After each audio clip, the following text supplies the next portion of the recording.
Hi ಎಲ್ಲ ವಿದ್ಯಾರ್ಥಿಗಳಿಗೆ educate Karnataka ಚಾನಲ್ಗೆ ಸ್ವಾಗತ.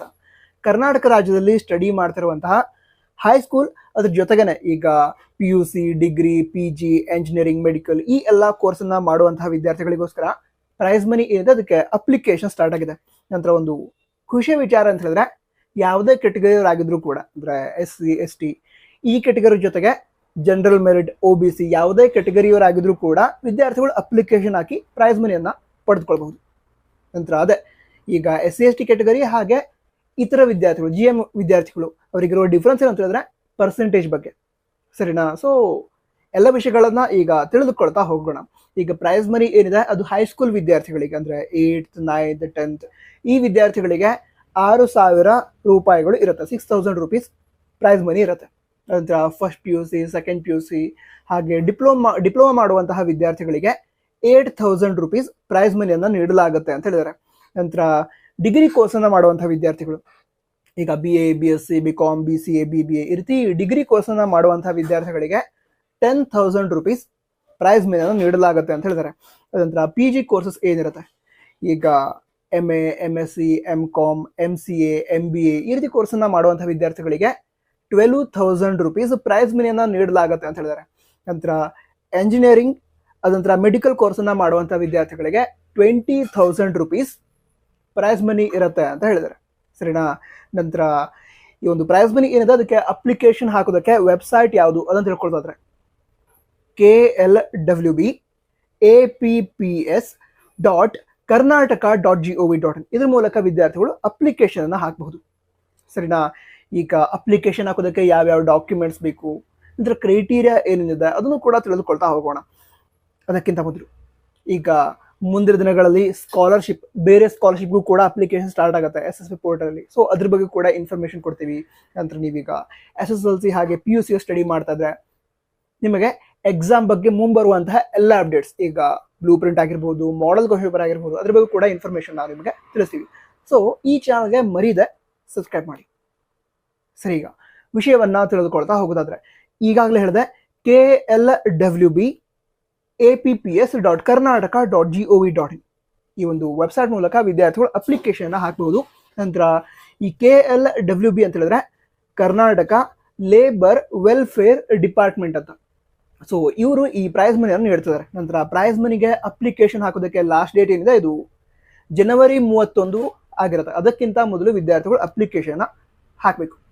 ನಂತರ ಇದಕ್ಕಿರುವಂತಹ ಕ್ರೈಟೀರಿಯಾವನ್ನ ತಿಳಿದುಕೊಳ್ತಾ ಹೋಗೋದಾದ್ರೆ ಈಗ ಜನರಲ್ ಮೆರಿಟ್ ಹಾಗೆ OBC ವಿದ್ಯಾರ್ಥಿಗಳು ಇವರು ಇದಕ್ಕೆ ಅಪ್ಲಿಕೇಶನ್ ಆಗಬೇಕು ಅಂತ ಹೇಳಿದ್ರೆ ನಿಮ್ಮ ಪರ್ಸೆಂಟೇಜ್ ಏನಿದೆ ಅದು 50%ಗಿಂತ ಅಂದ್ರೆ 50%ಗಿಂತ ಜಾಸ್ತಿ ಇರಬೇಕು ಅಂತ ಹೇಳಿದ್ದಾರೆ. ನಂತರ SC ಮತ್ತು ST ವಿದ್ಯಾರ್ಥಿಗಳಿಗೆ ಪರ್ಸೆಂಟೇಜ್ ಏನಿದೆ ಅದು 45%, ಅದಕ್ಕಿಂತ ಜಾಸ್ತಿ ಇದ್ರೆ ವಿದ್ಯಾರ್ಥಿಗಳು ಅಪ್ಲಿಕೇಶನ್ ಹಾಕಬಹುದು. ನಂತರ ಈಗಾಗಲೇ ಹೇಳಿದೆ ಈ ಒಂದು ಪ್ರೈಸ್ ಮನಿಗೆ ಅಪ್ಲಿಕೇಶನ್ ಕರೆದಿರೋದು ಕರ್ನಾಟಕ ಲೇಬರ್ ವೆಲ್ಫೇರ್ ಬೋರ್ಡ್ನವರು. ಅದಕ್ಕೋಸ್ಕರ ಈಗ ಯಾವ್ಯಾವ ವಿದ್ಯಾರ್ಥಿಗಳ ಪಾಲಕರ ಬಳಿ ಲೇಬರ್ ಕಾರ್ಡ್ ಇರುತ್ತೆ, ಸರಿನಾ, ಅಂದ್ರೆ ಕಾರ್ಮಿಕರು ಅಂತ ಕಾರ್ಡ್ ಇರುತ್ತೆ, ಅವರು ಅಪ್ಲಿಕೇಶನ್ ಹಾಕಬಹುದು. ಅದಂತರ ಈ ಲೇಬರ್ ಕಾರ್ಡನ್ನ ಹೊಂದಿರುವಂತಹ ಕಾರ್ಮಿಕರ ಮಕ್ಕಳು ಯಾರಿರ್ತಾರೆ ಆವಾಗ ಅವರ ಪೇರೆಂಟ್ಸ್ನ ಈ ಫ್ಯಾಮಿಲಿ ಇನ್ಕಮ್ ಏನಿದೆ ಅಂದ್ರೆ ಒಂದು ಮಂತ್ನ ಇನ್ಕಮ್ ಏನಿದೆ ಅದು 35,000 ಅಥವಾ ಅದಕ್ಕಿಂತ ಕಡಿಮೆ ಇದ್ರೆ ಅಪ್ಲಿಕೇಶನ್ ಹಾಕೋದಕ್ಕೆ ಎಲಿಜಿಬಲ್ ಅಂತ ಹೇಳಿದ್ದಾರೆ. ಈ ರೀತಿ ಇದ್ರೆ ವಿದ್ಯಾರ್ಥಿಗಳು ಏನ್ ಮಾಡಬಹುದು, ಅಪ್ಲಿಕೇಶನ್ ಹಾಕಬಹುದು.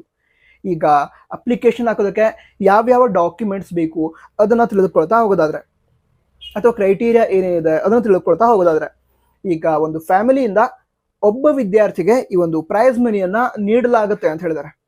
ಅದರ ನಂತರ ಈಗ ಅಪ್ಲಿಕೇಶನ್ ಆಗಬೇಕಾದ್ರೆ ವಿದ್ಯಾರ್ಥಿಗಳು ತಮ್ಮ ಬ್ಯಾಂಕ್ ಪಾಸ್ಬುಕ್ ಅನ್ನ ಕೊಡಬೇಕು.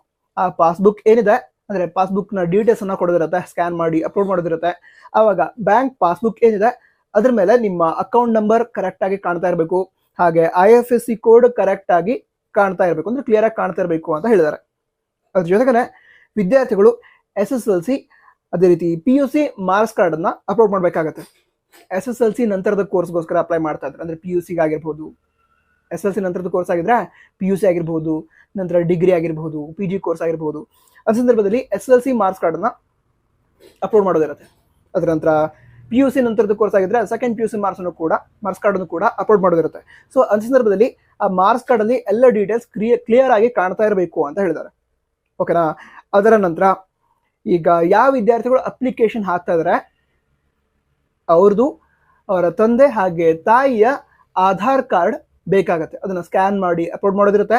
ಹಾಗೆ ಆಧಾರ್ ಕಾರ್ಡ್ ಮೇಲೆ ನಂಬರ್ ಇರುತ್ತೆ, ಅದನ್ನು ಕೂಡ ಎಂಟ್ರಿ ಮಾಡೋದಿರುತ್ತೆ. ಸರಿನಾ.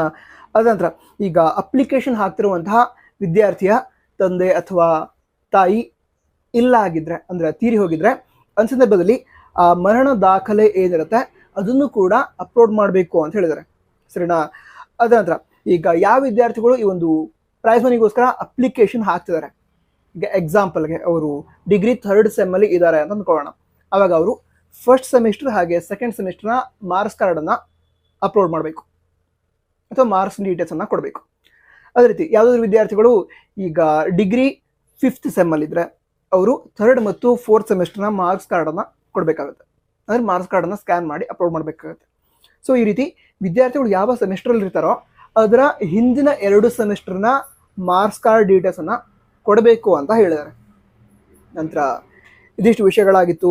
ಬೇರೆ ಡೌಟ್ಸ್ ಇದ್ರೆ ಕಮೆಂಟ್ ಬಾಕ್ಸ್ ತಿಳಿಸಿ. ನಂತರ ನಿಮ್ಮ ಫ್ರೆಂಡ್ಸ್ಗೂ ಕೂಡ ಇನ್ಫಾರ್ಮೇಷನ್ ಸಹಾಯ ಆಗ್ಬೋದು, ಶೇರ್ ಮಾಡಿ.